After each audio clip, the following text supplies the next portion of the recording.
শিল্পনগরী খুলনা, প্রাণ প্রকৃতির অপার সৌন্দর্য, কারখানার সাইরেন, ব্যস্ততা সারাক্ষণ। এমনই শহরে এক সংগঠকের যাত্রা, যিনি নিজের চেয়ে মানুষকে নিয়ে বেশি ভাবেন, সাধ্যমতো চেষ্টা করেন মানুষের পাশে থাকার, সেবা করার। ছোটবেলা থেকেই সেই ব্রত নিয়ে বেড়ে উঠেছেন। তিনি আর কেউ নন, খুলনা ৩ আসন, খালিশপুর, দৌলতপুর ও খানজাহান আলী এলাকার মাটি ও মানুষের কান্ডারি রকিবুল ইসলাম বকুল।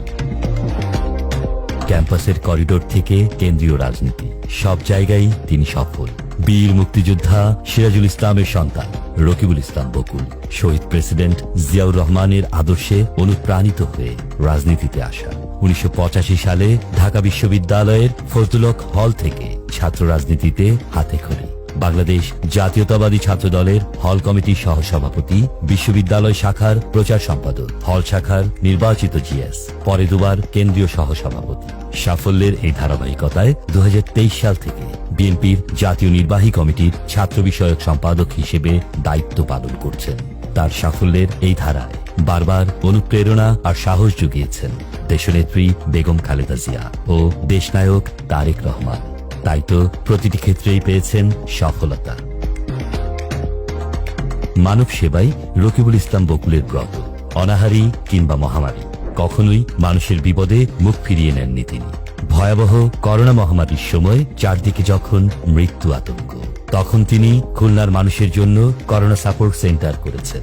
ফোন পেলেই পৌঁছে দিয়েছেন অক্সিজেন, সঙ্গে টেলিমেডিসিন আর অ্যাম্বুলেন্স সাপোর্ট, যা ছিল আতঙ্কের সময় বাস্তব সমাধান। এখনো চলছে সপ্তাহে একদিন বিনামূল্যে চিকিৎসা সেবা দেওয়ার কর্মসূচি, ঔষধ বিতরণ, নিরাপদ পানির জন্য ওয়ার্ড ভিত্তিক সাবমার্সিবল পাম্প, মেধাবী শিক্ষার্থীর পড়াশোনার ফি থেকে কর্মজীবনে সহায়তা, আগুনে পুড়ে যাওয়া ঘর পুনর্নির্মাণ, শীতে কম্বল। রকিবুল ইসলাম বকুলের সেবার পরিধি ছড়িয়ে গেছে ধর্মীয় প্রতিষ্ঠান থেকে সামাজিক অনুষ্ঠানে। সেজন্যই খুলনাবাসীর কাছে বকুল মানেই আস্থা। স্বৈরাচার আওয়ামী সরকারের হামলা, মামলা, নির্যাতন, অত্যাচার সহ্য করে রকিবুল ইসলাম বকুল তার রাজনীতিটা করে গেছেন মানুষের জন্য। কোটা আন্দোলন, নিরাপদ সড়ক আন্দোলন এবং জুলাইয়ের স্বৈরাচার বিরোধী ছাত্র জনতার আন্দোলনে বলিষ্ঠ নেতৃত্বে বকুল। কেন্দ্রীয় ছাত্রদল থেকে শুরু করে বিশ্ববিদ্যালয়, বিভাগ, জেলা, উপজেলা ছাত্রদল তার হাত ধরেই ঐক্যবদ্ধ। ফ্যাসিস্ট সরকারের গুম, খুন, হামলা ও মামলা সহ্য করেও এভাবে ঐক্যবদ্ধ থাকা ইতিহাসে বিরল। এজন্যই রকিবুল ইসলাম বকুলকে বলা হয় ছাত্র রাজনীতির নেতা তৈরির ইনস্টিটিউট। তাই তো বারবার ফ্যাসিস্ট সরকারের নিশানায় পড়েছেন তিনি। ৫ আগস্ট হাসিনার পতনের আগের দিন ৪ আগস্ট সন্ধ্যায় খুলনায় রকিবুল ইসলাম বকুলের বাসভবনে হামলা ও অগ্নিসংযোগ করে পতিত ফ্যাসিস্ট সরকারের দোসররা। কারণ পতিত শৈল সরকারের কাছে এক আতঙ্কের নাম রকিবুল ইসলাম বকুল। তার নেতৃত্বেই গত বছর জুলাই আগস্ট গণঅভ্যুত্থানে ছাত্রদল সাহসী ভূমিকায় রাজপথে লড়াই করেছে।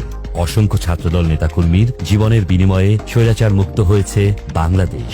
কিন্তু পরাজিত শক্তি এখনো থেমে নেই। পর্দার আড়ালে থেকে একের পর এক ষড়যন্ত্র করে যাচ্ছে। সাম্প্রতিক ডাকসু নির্বাচনে ছাত্রদলের পরাজয় সহ নানা বিষয়ে বকুলকে নিয়ে অপতথ্য ছড়াচ্ছে। তাতে কোনো লাভ নেই। রকিবুল ইসলাম বকুলের নিষ্ঠা এবং সততার সামনে এসব মিথ্যাচার বিশাল সমুদ্রে ফেলা দুফোঁটা শিশিরের মতো। বকুলের রাজনৈতিক পথ চলার সূত্রটি আলাদা। বাংলাদেশ প্রশ্নে আপোষ নয়, প্রাপ্তি ও প্রত্যাশার ঊর্ধ্বে থেকে দেশ ও দশের জন্য কাজ করে যাওয়া। তিনি চান ভিন্ন মতের পরিপূর্ণ সহাবস্থান, তারুণ্যের জাগরণে গড়ে উঠুক সমৃদ্ধ আগামীর বাংলাদেশ।